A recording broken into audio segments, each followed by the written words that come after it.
If this is you sitting there with your phone face down, pretending it's just notifications, pretending it doesn't matter that you keep checking, maybe this hits closer than you expected. You feel it, don't you? That little twist in your chest when you hear her name, like a punch you weren't ready for. The kind that sneaks in when the world is quiet, when everyone else is sleeping. You remember the last time she left. Not the fight, not the words, the small things. The smell of her shampoo on the pillow. The way her laugh could make even a bad day feel like sunlight. And now the thought of her coming back. It's not just nerves. It's something heavier. Something you can't name without flinching. You've tried to convince yourself you're over it, that you're done, that you're okay. But you catch yourself in the mirror, replaying every moment, every choice. That one text you never sent. That time you froze when she needed you. That one stupid thing you said or didn't say. Regret whispers in corners, doesn't it? That quiet voice that won't let you sleep. And the questions. God, the questions. You've buried them under work, under music, under the noise of other people's lives. But they creep back at 3 a.m. uninvited. What if you'd held on? What if you'd said something differently? What if she comes back and you what? What then? You notice the small things. The way her name pops up in old memes. The way her favorite coffee cup is still on your counter. The way that song plays and your heart skips. You don't talk about it. You pretend it doesn't matter. But you feel it every single time. Maybe you're scared. Maybe you're ready. Maybe you're both all at once. You imagine seeing her again. That first look. The tension in her eyes. The weight of unsaid things pressing down on both of you. You want to ask, to say, to fix. But maybe you know it's too late. Or maybe it isn't. If this is you, if your chest tightens just thinking about it, just stay here for a moment. Breathe. Listen, that ache you feel, that's the real story. The one nobody else gets to touch. The one you've kept hidden from everyone, including yourself. And now the question that won't leave you alone, the one that makes your stomach twist when you catch yourself staring at your phone again. If she shows up tomorrow, will you recognize the man you become, or the one she left behind? Listen, I've seen this before, more times than I can count. A woman leaves, then she comes back, and most men, they panic. They think it's about winning her back, about proving something, about showing they're the man. But that's the first trap, that's the myth. It's never about her, it's about you. Always. You remember the guy in your life, maybe a friend, maybe you, who froze when she first walked out the door, heart racing, hands shaking, eyes darting for answers he thought he had to chase, to fight, to argue. And what did it get him? Nothing. Silence. Regret. A reminder of what he already lost. That's how most men handle it. Reaction, panic, noise. They forget the quiet truth. Here's the truth. When she comes back, it's a test, not of her loyalty, not of your charm. It's a test of your grounding, your ability to stay steady, to see clearly, to feel without freaking out. The kind of calm that comes from knowing who you are, even when the world shakes. I want you to picture this. 3 a.m., the room dark, the hum of the fridge in the kitchen, the floorboards creaking as you pace. Maybe there's a leftover coffee cup on the counter. Maybe her jacket still hangs on the chair. The memory hits you like a cold gust. But you don't run. You breathe. You remember your value isn't in her attention. It's in your presence. Most men forget this. They forget that emotional self-control isn't weakness. It's strength. They forget that patience doesn't mean waiting like a statue. It means acting from clarity, not impulse. They forget that sometimes letting go with dignity speaks louder than any argument or chase. Here's another thing, you're flawed. I'm flawed. Every man is. You'll replay moments, mutter regrets to yourself. You'll feel jealous. You'll feel fear. That's human. That's normal. The difference isn't pretending those feelings don't exist. The difference is knowing you don't have to let them run you. You can feel and still hold the line. Think about it like this. Remember the last fight you had, where you both said things you didn't mean. You wanted her to see your side. She wanted you to see hers. And somehow, The silence afterwards was heavier than the argument itself. That's the reality most men miss. The test isn't the confrontation, it's how you handle the quiet. Masculine principle. Here's one: presence beats pressure. You show strength not by pushing, but by standing steady. Another: patience beats reaction. You earn respect not by chasing what was lost, but by holding your ground while the world tests you. So when she returns, and she will, in some form, eventually it won't be about proving. It will be about observing, feeling, knowing, staying. Your calm isn't just a shield, it's a signal to yourself, to her, and most importantly, to the man you're becoming. You'll stumble, you'll hesitate, you'll curse yourself at 2 a.m., but if you remember this: steady eyes, grounded heart, and patience in your pocket, you pass the test that most men don't even recognize is happening. He walks into the apartment and the air hits him first.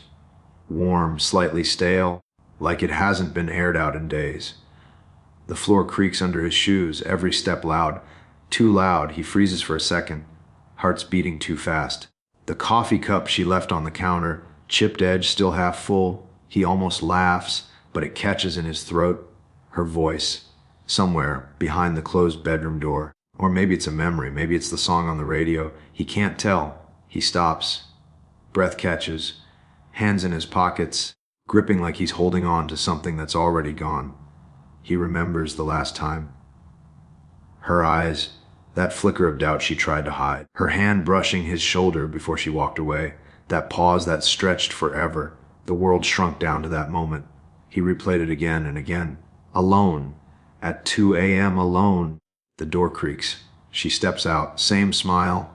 Not quite older, maybe just sharper. He notices the small things first. How her hair falls over one eye. The way she lingers on the light switch. The way her fingers tap when she's thinking. He wants to say something, anything. But his voice won't. It's stuck. The air between them tastes like tension and regret. He wants to apologize, to explain, to grab it all back. But the words scramble and fall short.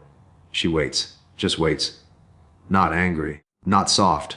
Just waiting. He steps closer. The floorboards groan. He remembers the fight they never finished, the words they never said. The memory slams into him like ice in his chest. And he realizes she isn't the only one carrying the weight. He wants to ask her why, to understand. But the question twists in his stomach. What if the answer isn't what he wants to hear? He swallows. Breath fogging in the winter air that somehow crept inside. Time stretches. 1 second. 2 seconds. Maybe a minute. The quiet presses against him. And then she speaks. Not loud. Not accusing. Just her voice sliding into the room like a shadow, a reminder, a test. And he feels it. That tight knot. The one he's carried all this time. The one he thought he could ignore. The one that will decide everything. If he falters, if he stays steady, if he finally understands. He blinks, she blinks. The air hums with possibility. And the question that hits him, raw and impossible if she stays, will he be the man he's been trying to become? Or the one she walked away from? The apartment waits. The floorboards groan. The coffee cup waits. And he waits too. Most men think this is about getting her back. That if they move faster, text first, act harder, they can fix it. And the thing is, it never works that way. I remember sitting on my couch, phone in my hand, staring at a message I couldn't send. My thumb hovered, heart racing. I wanted to prove something. Ended up proving nothing. She didn't ghost you. You disappeared from yourself. That's the truth most of us miss.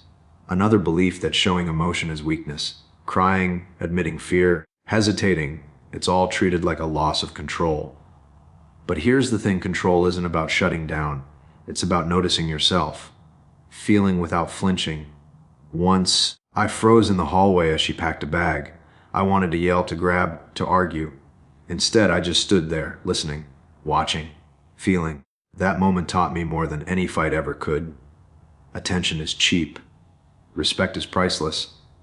Then there's the myth that if she comes back, it's about her choosing you, that her return validates you. Most men miss the quiet test beneath it. It's never her test.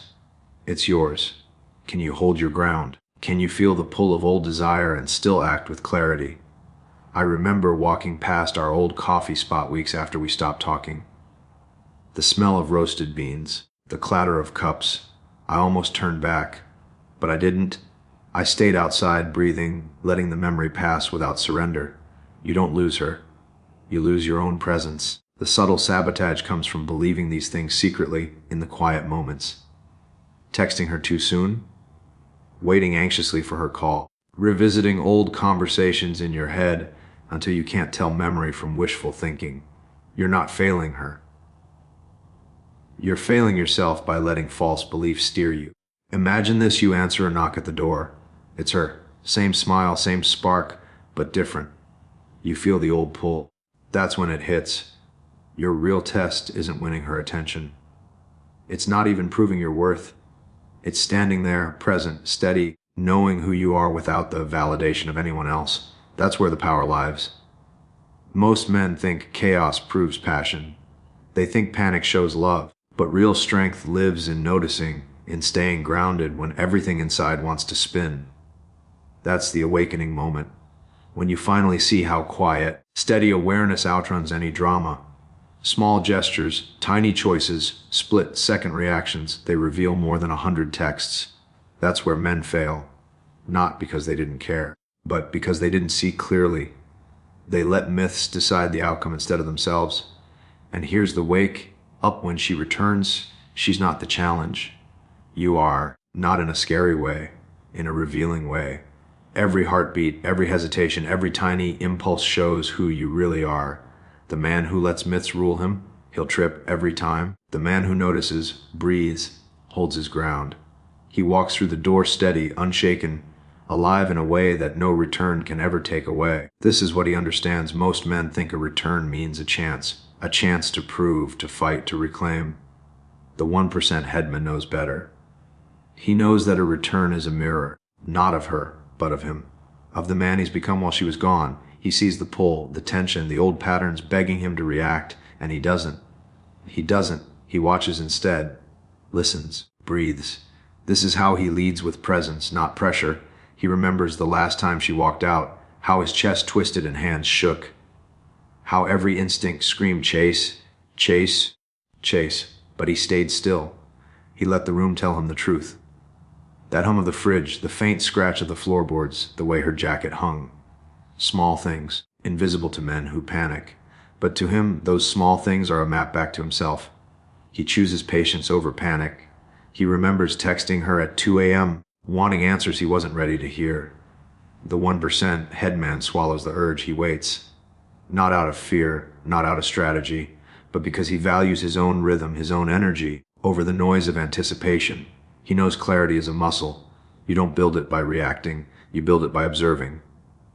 Strength over noise. He notices the guy in the coffee shop, staring at the phone, thumb hovering, heart in a knot. He was that guy once. The one replaying every word, every glance, every mistake. The 1% headman knows those moments are cheap tests. Real strength is not improving anything. Real strength is showing up for yourself first. And if she returns, it's a bonus. If she doesn't, he's still whole. Centeredness over chasing. He recalls the day he passed her favorite park, the swings empty, the air cold, the scent of pine on the wind. The memories tried to drag him in. The temptation to text to show her he cared, to reclaim what was lost, it burned. But he walked past. Feet on the gravel, breath steady, heart steady. That moment, tiny as it seems, is the 1% headman's daily practice. Every heartbeat in control, every glance inward, every choice to feel without flinching. It's all part of the unseen work. This is what he understands. The test isn't about her return. It's about his presence in the face of it. About staying steady when the air thickens, when the memory stabs, when the pull is almost unbearable. Most men crumble, chase, panic. He does none of that. He simply notices. And in noticing, he owns himself. He doesn't need drama. He doesn't need validation. The 1% headman knows that his worth isn't in her attention or absence. His worth is in the clarity that lets him walk into any room, face any memory, and still feel like a man who stands tall, not because she came back, but because he never left himself. Presence first. Patience second. Strength constant. That's the mindset most men miss. That's the unseen power. That's the headman way. He's standing by the window. Night outside. Streetlights flicker across the hardwood. His phone buzzes again. Same name. He doesn't move, doesn't reach. The smell of her perfume lingers on the hoodie he left in the chair. He sniffs it, swallows, almost texts, almost apologizes, almost everything. Flash, the fight, her eyes, that silence that lasted hours, days. He remembers how small he felt, chasing shadows he thought were love. Breath catches. He sits, leans back, fingers on his knees. Realizes he's been breaking himself for a ghost, for approval he'll never fully get. The weight hits, heavy, honest, freeing. Whisper, I don't need to prove it. Memory, the morning she left. The coffee burned. His hand shook. He didn't cry then. He will now. Quietly. Alone. And it's enough. Heart slows. Clarity cuts through panic. The world outside hums. He feels it. The power of standing still. The value of his own presence. Dropped. Weight line, I am enough. And for the first time in months, maybe years, he lets the pull go. Breath deep. Chest open. The night doesn't scare him. He doesn't chase, he just is. The knock comes. Or maybe it doesn't, you don't reach. You don't flinch. Air smells like winter, faint coffee, old regrets. Your hands are steady, heart still. The floor creaks under your weight. Shadows stretch across the walls. She waits, you wait. The pause stretches, tastes like iron and truth. Memories flash, laughter, fights, the silence that cut deeper than words. You feel it all. And you finally see it, your worth isn't borrowed. It never was. She might return, or she might not. But the man standing here, he already owns himself.